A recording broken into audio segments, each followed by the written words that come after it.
tell you about Tony, a man who lived his life in the shadows, working for one of the most feared mafia families in the city. Tony wasn't just any enforcer, he was known for getting things done. But one night, as he returned to his small, dimly lit apartment, something was waiting for him that would change everything. It was a chilly evening, the kind that made the hairs on the back of your neck stand up. Tony had just finished a routine job, something he'd done 100 times before, and was ready to kick back with a stiff drink. But as he reached his door, he noticed something out of place. An envelope, plain and unmarked, slipped under the door.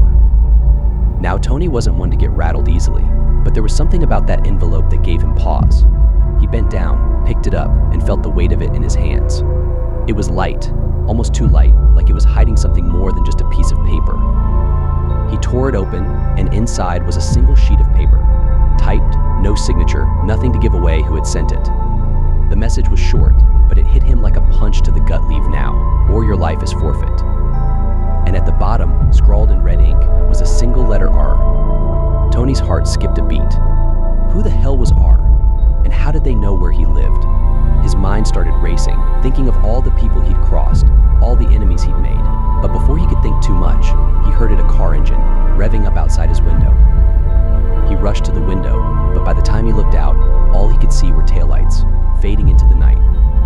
Whoever had delivered that message was already gone. Tony stood there, the crumpled letter in his fist, staring out into the darkness. This wasn't just a warning, it was a declaration of war. He knew that much. But who was behind it? And what did they want from him? He grabbed his gun, his mind already shifting from fear to resolve.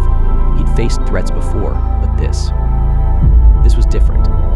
And whoever R was, Tony knew one thing: he wasn't going to run. As he slipped the letter into his pocket, he muttered under his breath, "Who the hell is R?" And just like that, Tony was in for the fight of his life. But little did he know, this was only the beginning.